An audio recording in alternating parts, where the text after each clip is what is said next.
Dalam buku Hasan Tiro, Jalan Panjang Menuju Damai Aceh, ingatan Zaini Abdullah melayang jauh ke belakang.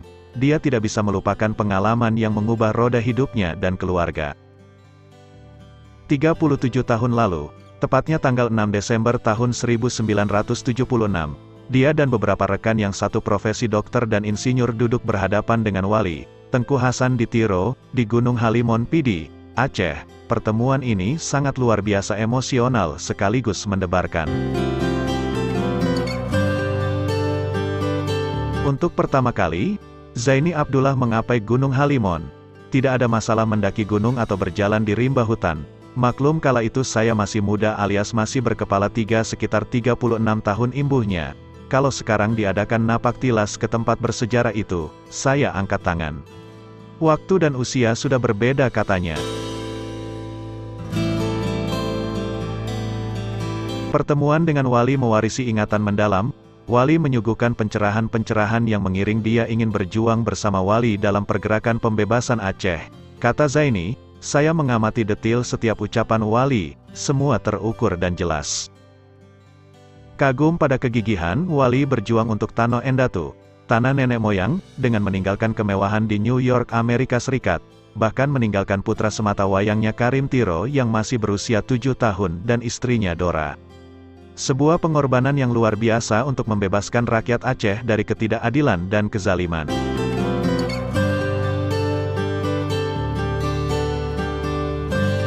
Pertemuan tahun 1976 adalah pertemuan lanjutan dari tahun 1974 dan 1975 di Medan dan Aceh. Perjumpaan tahun 1976 menjadi titik balik dari kuliah kesadaran politik dan sejarah yang berulang kali diulas oleh Wali. Kata Zaini, saya tertarik dengan tawaran Wali untuk membangun Aceh yang makmur dan sejahtera seperti era kerajaan Aceh yang dipimpin oleh Sultan Iskandar Muda. Ini bukan bermakna kita kembali ke masa lalu, tetapi kita harus ingat bahwa sejarah adalah guru yang terbaik.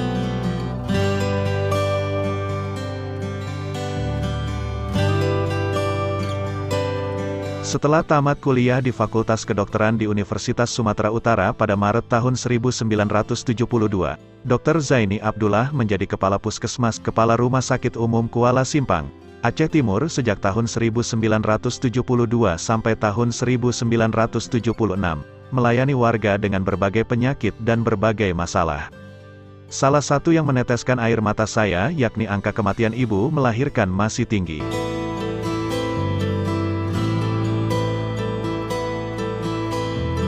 Maklum pada tahun 1970-an, infrastruktur kesehatan dan lain-lain sangat minim.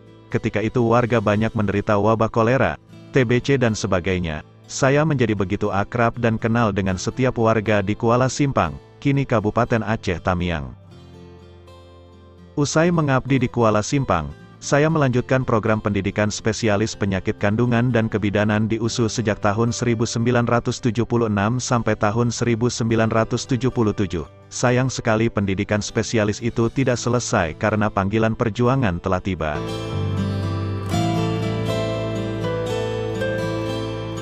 Tepatnya di tahun 1977, saya bersama teman-teman yang lain hijrah ke gunung dimulai dari daerah Telaga Muku, Aceh Tamiang, kemudian berpindah secara bertahap ke Aceh Utara dan seterusnya ke Gunung Halimon di Pidi. Selama beberapa bulan, identitas kami sebagai elit Aceh Merdeka belum terkuak. Namun tiba-tiba, nama kami sudah terpampang di halaman depan koran terbitan Medan.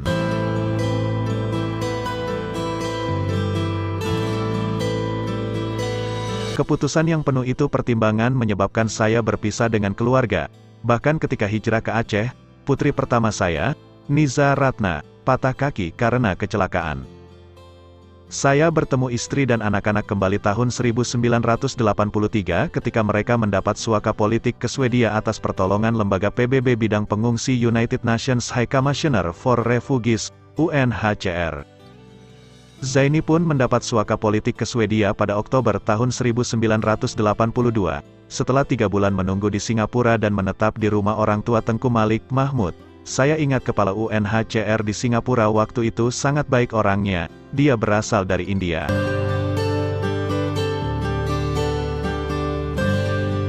Sejak hijrah ke gunung bersama Wali, saya tidak bertemu lagi dengan keluarga.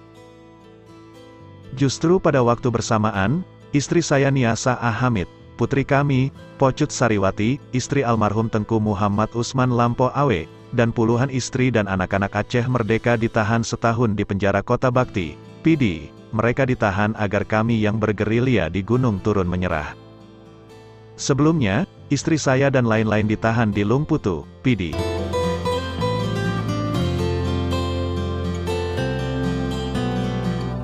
Tekad tetap satu, tidak ada kata angkat tangan, menyerah, tentu. Banyak suka duka selama lebih 5 tahun bergerilya dan selama itu juga, saya tidak pernah bertemu dengan keluarga. Akhirnya, saya mendapatkan panggilan dari wali berangkat ke luar negeri untuk membantu beliau melakukan perjuangan diplomasi di luar negeri. Saya bersama Zakaria Saman berangkat ke Singapura melalui Pelabuhan Asahan Sumatera Utara tahun 1982. Di sini ada peran adik kandung saya Hasbi Abdullah, Mulkan Usman, Tahir Pekanbada dan lain-lain yang meloloskan saya dari Aceh hingga mendapat suaka politik ke Swedia.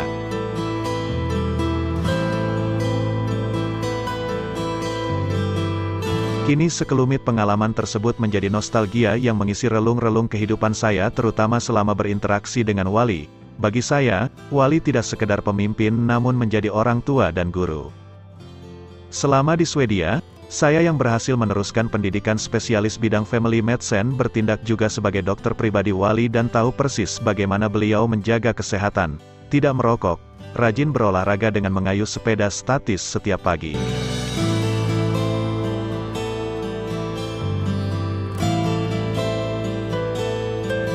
Jika kaum pria rajin menemani wali untuk ikut rapat dan wali mengarahkan tetap berpandu pada misi visi perjuangan dan sebagainya, di pihak lain kaum wanita yang dipimpin oleh Niasa Hamid dan lain-lain, ikut membantu kami memberi dukungan agar tetap konsisten pada misi dan visi perjuangan. Kaum wanita ini juga secara rutin dan bergiliran memasak untuk wali. Satu hal yang saya kagumi yakni wali tidak ada masalah untuk urusan makanan.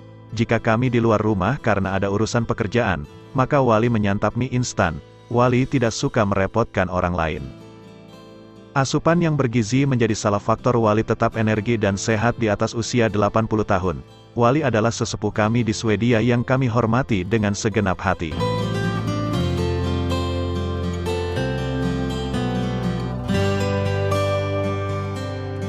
Apa pelajaran dari wali bagi saya, kata Zaini? Selama lebih 34 tahun bersama wali, tentu saja ada sejuta pelajaran yang saya kenang dan diamalkan. Wali mengajar kami untuk teliti dalam menulis atau mengetik surat. Wali mendidik kami untuk necis dan rapi sebab penampilan adalah bagian dari wujud yang bersangkutan. Wali menegaskan perlu disiplin bekerja dan kerapian setelah bertugas. Selain itu, wali memberi contoh kepada kami untuk menghormati lawan bicara. Bicaralah satu persatu. Jangan rebutan bicara dalam diskusi dan sebagainya.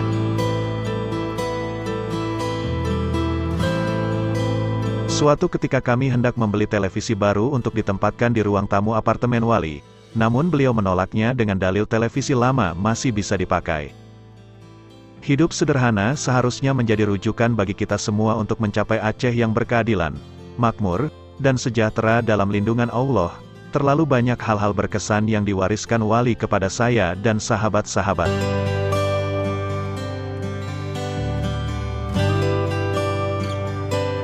Karena itulah, ketika Ananda Murizal Hamzah meminta kepada Zaini menulis sambutan untuk buku biografi wali, segera Zaini Abdullah sambut. Dr. Zaini masih ingat ketika Ananda Murizal Hamzah melobi mereka agar dapat mewawancara wali tahun 2003 dengan alasan untuk menulis buku biografi wali dengan terbang ke Swedia. Namun memasuki masa darurat militer tahun 2003, usaha itu terhenti. Jika kita telusuri, perdamaian Indonesia dengan Aceh sudah dirintis sejak tahun 2000 oleh lembaga Henry Dunant Center, HDC, dari Jenewa, Swiss.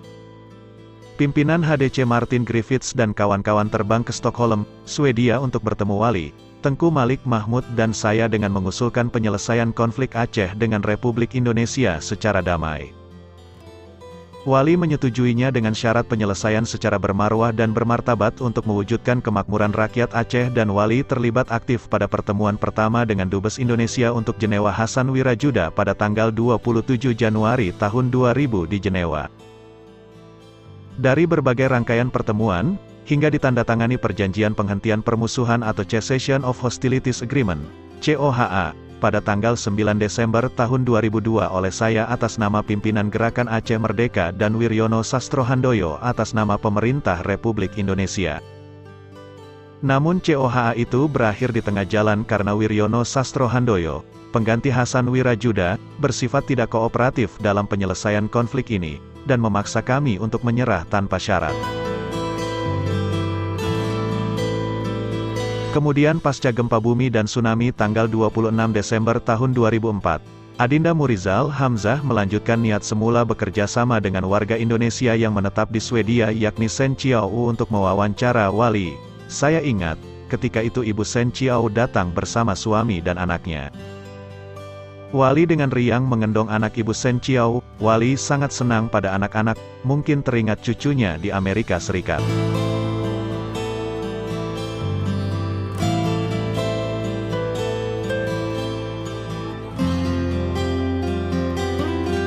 Inilah sambutan Gubernur Aceh ingatan kolektif untuk Wali dalam buku Hasan Tiro Jalan Panjang Menuju Damai Aceh tanggal 24 April tahun 2014 oleh Dr. Zaini Abdullah. Semoga bermanfaat.